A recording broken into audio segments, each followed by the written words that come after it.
Bonjour, je suis Claudia Prolongeau et vous écoutez Crime Story, le podcast de faits divers du Parisien.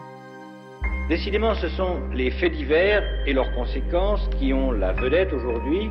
Des restes humains ont été retrouvés sur la propriété. Le préfet de la région Corse a été assassiné de plusieurs balles dans la tête ce soir. Un couple et ses 4 enfants ont donc disparu. L'enquête s'oriente aujourd'hui vers un geste criminel. Chaque semaine, je vous raconte une grande affaire criminelle en m'appuyant sur l'expertise du chef du service police-justice du Parisien, Damien Delseny.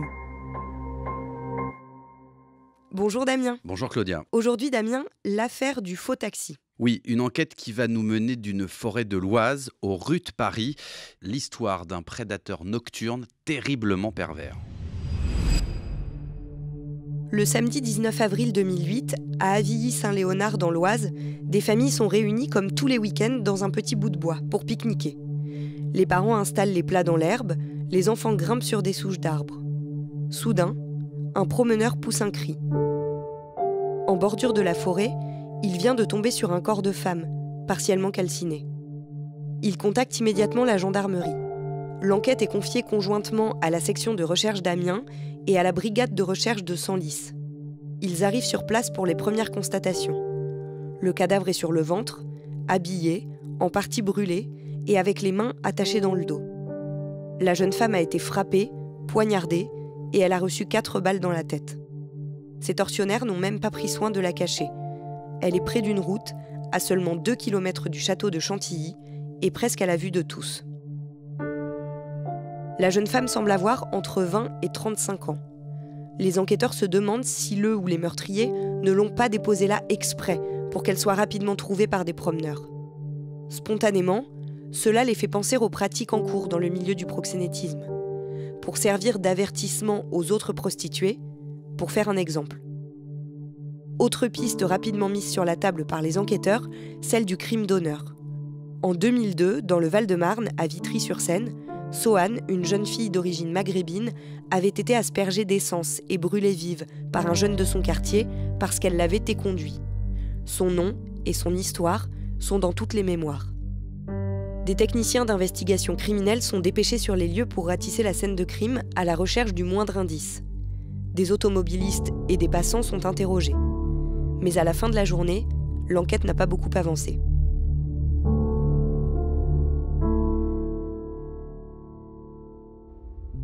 Damien, le lundi, l'autopsie permet d'en savoir plus. Alors, elle va permettre de préciser pas mal de choses, oui. D'abord que la mort remonte sans doute à la nuit de vendredi à samedi. Alors, dater une mort, c'est toujours capital dans une enquête criminelle. Ensuite, que la cause de cette mort, c'est un coup de couteau porté au niveau du thorax qui a causé une hémorragie fatale. Autre information importante, les 4 balles tirées dans la tête l'ont été post-mortem. Alors on peut se poser la question, pourquoi cet acharnement ? Pourquoi aussi avoir lié les mains de la victime dans son dos ?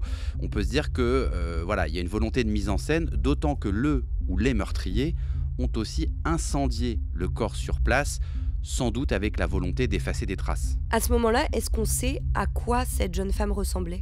Les gendarmes, ils ne sont pas très loquaces, évidemment, à ce moment-là de l'enquête. Ils n'ont pas, eux, d'identité. Elle n'a pas de papier sur elle. Ils ont un petit peu expurgé les quelques listes de disparitions inquiétantes dans la région depuis quelques jours ou quelques semaines qui ne donnent rien. Alors, on sait que son visage a été relativement épargné. Donc, c'est un axe d'enquête important pour les gendarmes. Mais à ce stade-là, ça filtre pas tellement en réalité. Le lundi 21 avril, un quotidien suédois livre une piste aux enquêteurs. Il y a un quotidien suédois, mais il y a aussi nous, aux Parisiens, parce que nous, on travaille depuis la fin du week-end sur la disparition d'une jeune étudiante suédoise qui a disparu à la sortie d'une boîte de nuit à Paris. En travaillant sur cette disparition, et avec l'aide de ce quotidien suédois, on va apprendre qu'effectivement, cette étudiante suédoise âgée de 19 ans qui a disparu dans Paris, peut-être qu'elle peut avoir un lien avec le corps qui a été retrouvé dans l'Oise. En tout cas, au niveau suédois, ça prend beaucoup d'ampleur. Il y a même l'ambassade de Suède qui se mobilise, en plus des journalistes. Les enquêteurs, ils vont aussi être frappés par cette disparition à Paris dans la soirée de vendredi. Ça va forcément titiller leur curiosité. Cette étudiante suédoise s'appelle Susanna Zetterberg. Elle a 19 ans quand elle s'installe à Paris, en septembre 2007, 8 mois avant la découverte du corps. Susanna Zetterberg a un regard pétillant, de longs cheveux blonds, et elle vient d'être acceptée par la prestigieuse université de la Sorbonne pour étudier le français pendant 1 an. C'est la première fois qu'elle part vivre loin de sa ville natale, Stockholm, où elle a grandi avec sa mère et son petit frère. Susanna est enchantée de ses premiers mois parisiens. En parallèle de ses études, elle fait des babysitting et travaille comme serveuse à l'Alto Café, un petit bistrot des Galeries Lafayette dans le 9e arrondissement de la capitale. Ses collègues racontent qu'elle parle un français parfait, sans aucun accent. Susanna adore faire la fête et elle se sent tout de suite très à l'aise à Paris. Elle sort souvent dans les quartiers chics et branchés.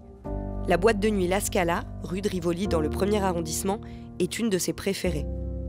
Le vendredi 18 avril 2008, Susanna s'y rend avec plusieurs amies suédoises spécialement venues pour passer le week-end avec elle à Paris.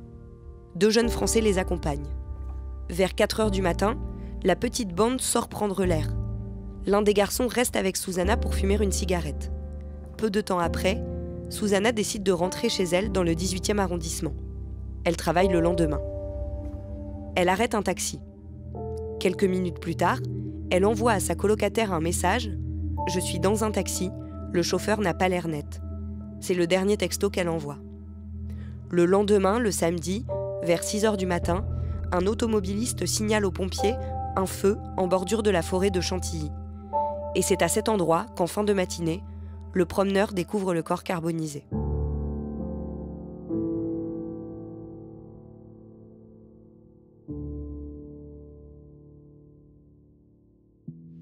Damien, les enquêteurs ont confirmation que c'est bien le corps de l'étudiante suédoise qui a été retrouvé. Oui, et la plus terrible des confirmations, elle va venir de la propre famille en fait, de Susanna, puisque sa mère et sa grand-mère sont venues en urgence de Stockholm et elles vont reconnaître le corps avant d'ailleurs de repartir aussitôt pour la Suède. Il y a évidemment des analyses ADN scientifiques qui sont faites pour confirmer cette reconnaissance faciale, mais voilà, il n'y a plus de doute. Maintenant, on sait que le corps retrouvé près du château de Chantilly est bien celui de Susanna. Quels sont les premiers éléments de l'enquête ? L'enquête qui va être menée maintenant par le parquet de Paris et par la brigade criminelle, elle va s'attacher à comprendre ce qui a pu se passer entre la rue de Rivoli, là où elle est vue pour la dernière fois en train de monter dans un taxi, et cette forêt de l'Oise près de Chantilly, sachant qu'on a un eurodatage assez précis puisqu'on sait à quelle heure elle monte dans ce taxi, et on sait aussi par ce témoin qui a vu des flammes dans la forêt de Chantilly, environ à quelle heure son corps a été brûlé. Donc on a un espace-temps assez restreint et assez précis. Ce qu'on sait aussi, c'est qu'elle a envoyé ce fameux SMS à sa copine quand elle était dans le taxi, un message très inquiétant où elle dit « le chauffeur il n'a pas l'air net, je suis un peu inquiète ». Donc voilà, on a tous ces éléments-là à disposition. En revanche, ce qu'on ne sait pas, c'est de savoir s'il y a eu des violences sexuelles qui ont été commises, ce qui pourrait être un mobile, évidemment. Les enquêteurs de la brigade criminelle de Paris qui récupèrent l'enquête veulent aller vite. Ils interrogent des chauffeurs de taxi qui roulent la nuit et au bout de quelques heures, l'un d'eux livre un témoignage déterminant. Ce taxi leur raconte que dans la nuit du vendredi 18 au samedi 19 avril, il a vu Susanna. Elle souhaitait monter dans sa voiture, rue de Rivoli, et il a refusé. Il dit ensuite l'avoir vue monter dans un monospace blanc. Un autre homme, un automobiliste, confie aux enquêteurs avoir aperçu, toujours cette nuit-là, un monospace du même modèle, coffre ouvert, à Chantilly, près de là où le promeneur a fait la macabre découverte. En étudiant le compte en banque de la jeune Suédoise, les enquêteurs découvrent que la nuit de sa mort, 2 cartes bleues lui ont été volées. 400 € ont été retirés en 2 fois, à Senlis, dans l'Oise, entre 6 et 7 heures du matin. Les banques fournissent leurs images de vidéosurveillance. Et grâce à ça, les enquêteurs remontent jusqu'à un homme de 51 ans. Un certain Bruno Chollet, employé dans une société de transport de personnes. Ces entreprises autorisées à prendre en charge des particuliers, mais sans avoir le droit de prendre des courses directement dans la rue. Après l'avoir localisé et pisté, les policiers le voient, le vendredi 25 avril, aux abords du bois de Boulogne. Le suspect déterre quelque chose avant de remonter dans sa voiture et de repartir. Les enquêteurs le suivent jusque dans les Yvelines, à la hauteur de Bougival. Ils l'arrêtent. Dans le coffre de Bruno Chollet, ils saisissent 3 paires de menottes, des gants en latex et une boîte de cartouches. Et ils trouvent surtout une arme à feu de calibre 22 rangée dans un sac. Sur ce sac, écrite au feutre rouge, il y a une inscription « Susanna 377 ». En expertisant sa voiture, il remarque que Bruno Chollet a intégralement changé les housses des sièges et que le monospace appartient en fait à son employeur. Damien, il est placé en garde à vue. Qu'est-ce qu'il dit ? Pas grand-chose. Il va reconnaître que la fameuse soirée de la disparition de Susana entre le vendredi soir et le samedi matin, il a coupé son téléphone portable, mais il dit que ce soir-là, il travaillait. On l'a aussi vu, d'ailleurs, il a laissé une trace dans un hôtel le samedi 19 avril dans l'après-midi, où il a d'ailleurs été filmé, donc ça, il reconnaît qu'il y était, mais sur la soirée du vendredi, la nuit du vendredi au samedi, il dit pas grand-chose. Donc en fait, cet homme-là, il n'est pas du tout chauffeur de taxi. Non, il n'a pas de licence de chauffeur de taxi, c'est pas un chauffeur de taxi officiel, il en existe pas mal à Paris, ce qu'on peut appeler un taxi clandestin. Il est également filmé en train de retirer de l'argent à un distributeur de Senlis vers 6h le 19 avril. Ces images, elles sont d'une qualité pas forcément parfaite, parce que ce sont des images de vidéosurveillance de distributeurs automatiques, mais surtout, il a pris soin sur ces vidéos de porter une casquette et d'essayer de ne pas montrer son visage. Mais malgré tout, sur ces traces qui vont exister, sur ces captures d'écran, il va être formellement identifié par sa propre compagne. Donc c'est un élément évidemment de preuve important, puisque si c'est lui qui détient les cartes bancaires de Susana à 6h du matin, ça l'implique directement dans les faits. Donc le dimanche 27 avril, il est mis en examen pour enlèvement, séquestration, suivi de mort, escroquerie et tentative d'escroquerie. Bruno Chollet a été mis en examen hier soir pour le meurtre de Susana Zetterberg. Il est poursuivi pour enlèvement et séquestration, suivi de la mort de la victime, vol de carte bancaire, escroquerie et tentative, le tout en état de récidive légale. Le présumé meurtrier s'est montré peu coopératif lors de sa garde à vue. Des éléments matériels à charge et de preuves constituent un faisceau d'indices accablant. Damien, quand vous apprenez le nom du suspect, ça vous dit quelque chose ? Ça me dit plus que quelque chose, je me dis qu'en fait ce type je le connais.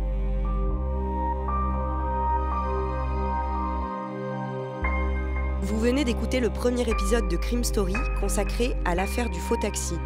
Suite et fin de ce podcast dans le deuxième épisode, déjà disponible sur leparisien.fr et sur toutes les plateformes d'écoute.